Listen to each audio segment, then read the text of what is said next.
Shalom, selamat pagi, damai sejahtera dan sukacita senantiasa melimpah di dalam Tuhan. Bapak, Ibu, Saudara, pada pagi hari ini kita akan belajar firman mengenai cinta yang mengubah fakta. Bapak, Ibu, Saudara, kita suatu saat pernah mengalami satu kondisi yang tidak nyaman, gitu ya. Karena kita sedang melakukan sesuatu yang sesungguhnya tidak kita senangi, mengalami sesuatu yang tidak kita senangi. Misalnya kita menunggu seorang teman, padahal waktunya sudah mepet untuk acara yang mesti kita ikuti. Ya, itu rasanya waktu begitu lama, kita tersiksa olehnya. Kita orang yang disiplin, ternyata teman kita rupanya lain, dan kita benar-benar menghadapi satu situasi yang tidak nyaman. Atau mungkin yang lebih luas, ada orang yang menderita, sementara kalau kita lihat keluarganya, kondisi ekonominya, kesehatannya, semua baik-baik saja. Tapi rupanya saudara kita atau orang itu mengalami sesuatu yang tidak membuat tenang dalam hidupnya. Hidupnya senantiasa memiliki masalah, gitu ya.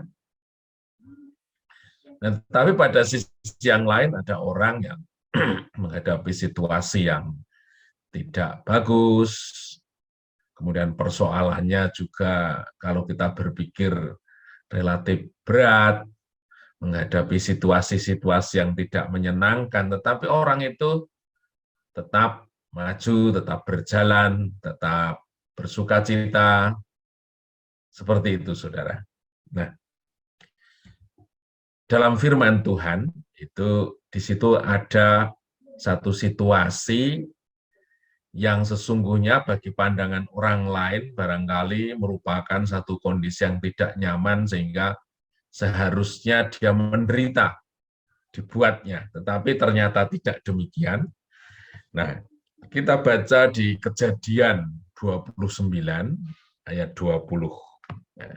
Ini cerita tentang Yakub, bagaimana Yakub menginginkan Rakel menjadi istrinya. Ya. Kejadian 29 ayat 20, firman Tuhan itu berkata demikian. Jadi bekerjalah Yakub 7 tahun lamanya untuk mendapat Rakel itu. Nah, ini yang luar biasa. Tetapi yang 7 tahun itu dianggapnya seperti beberapa hari saja karena cintanya kepada Rahel. Ya. Jadi dari firman ini kita bisa membayangkan bahwa Yakub pada saat kondisi seperti itu pasti dialah orang yang sangat bersemangat untuk melakukannya.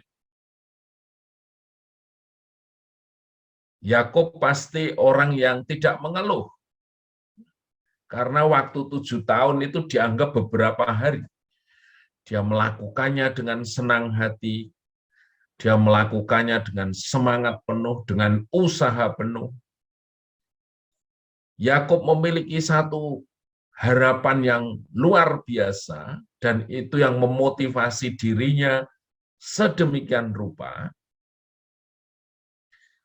sehingga dia menyelesaikan hari-hari yang seharusnya bagi orang lain merupakan satu hal yang berat, yang tidak menguntungkan, yang memeras tenaga, menghadapi banyak persoalan, tetapi Yakub berbahagia karena dia memiliki pengharapan, yaitu bahagia dengan Rahel.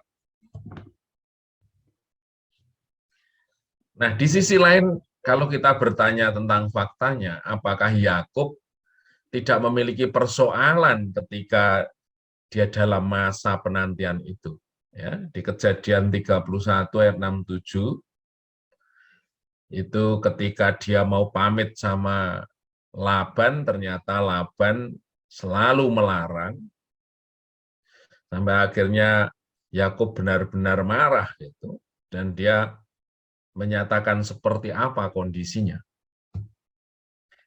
Ayat 6 di situ dikatakan, juga kamu sendiri tahu bahwa aku telah bekerja sekuat-kuatku pada ayahmu.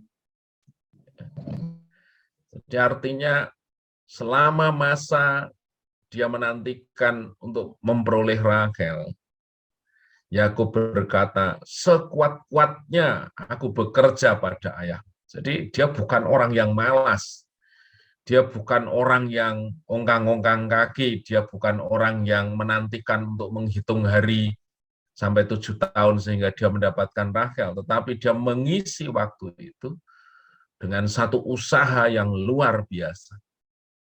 Tetapi ayahmu telah berlaku curang kepadaku dan telah 10 kali mengubah upahku. Mengubah upahku dalam artinya ya seharusnya dia dapat sesuatu yang lebih banyak, tapi ternyata diulangi lagi. Kalau zaman sekarang seharusnya orang setelah masa training itu menjadi pegawai dan dia mengalami kenaikan gaji. Tapi dilakukan kontrak lagi, itu merupakan satu upaya untuk mengubah upah. Itulah yang dialami oleh Yakub. Selain dia mengusahakan sekuat mungkin, dia mengalami satu situasi yang tidak adil bagi dirinya. Tetapi Allah tidak membiarkan dia berbuat jahat kepada. Ini yang luar biasa. Jadi Yakub sama sekali tidak menjadikan masalah, persoalan, ketidakadilan, kecurangan Laban itu menjadi satu alasan untuk dia malas, tetapi justru dia bekerja sekuat-kuatnya dengan penuh semangat, dengan penuh dedikasi. Sampai fakta berbunyi 7 tahun itu hanya dirasakan beberapa hari saja. Wah, ini yang luar biasa. Tetapi mengapa bisa begitu? Karena dia begitu mencintai Lea. Jadi cinta itu benar-benar bisa mengubahkan sesuatu yang bertolak belakang menjadi sesuatu yang nilainya sangat positif. Cinta bisa mengubahkan situasi yang bagi seseorang itu seharusnya dia mengeluh, dia protes, dia marah, tetapi menjadikan semangat yang luar biasa. Nah, jadi di sini kita dididik, kita diajar.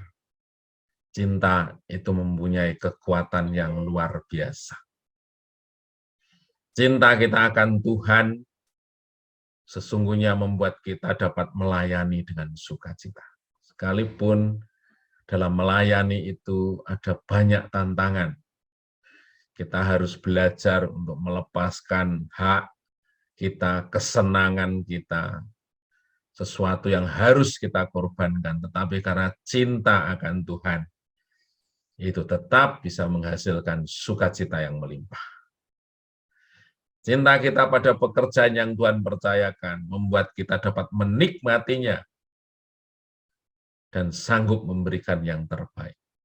Puji Tuhan, Tuhan diberikan saya kesempatan untuk mengajar dan saya selalu deklarasi, saya tidak akan pernah telat waktu untuk mengajar. Saya sering menunggu di kelas.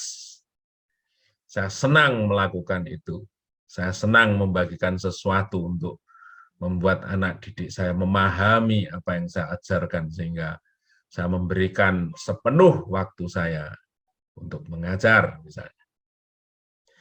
Cinta kita pada keluarga yang Tuhan percayakan membuat kita bersemangat, bertanggung jawab. Ya. Seberapapun sulit pekerjaan yang kita hadapi, usaha untuk mencari nafkah itu bukan didapatkan dengan cara yang mudah, tetapi kita harus membanting tulang. Kita harus dengan segenap perhatian melakukannya. Bahkan seringkali mendapat perlakuan yang tidak wajar dari bos kita, dari orang-orang yang kita layani. Tetapi karena cinta itu, kita bisa didorong untuk terus melakukan yang terbaik. Inilah sesungguhnya pelajaran yang kita dapatkan dari cinta yang Tuhan sendiri sudah teladankan bagi hati kita. Saya begitu membayangkan sekalipun jalan salib itu begitu berat dilakukan oleh Tuhan kita yang kita kasihi, tetapi cinta yang ada di dalam hatinya terhadap saudara dan saya, itu yang menyebabkan dia sanggup melakukan sekalipun harus jatuh bangun. Sampai akhirnya dia menyelesaikannya di atas kayu salib. Demikian cinta mengajarkan kepada kita untuk kita melakukan kemustahilan. Dan cinta itu sudah diberikan oleh Allah yang luar biasa yang kita kagumi di dalam diri Tuhan Yesus. Terpujilah namanya, mari kita berdoa.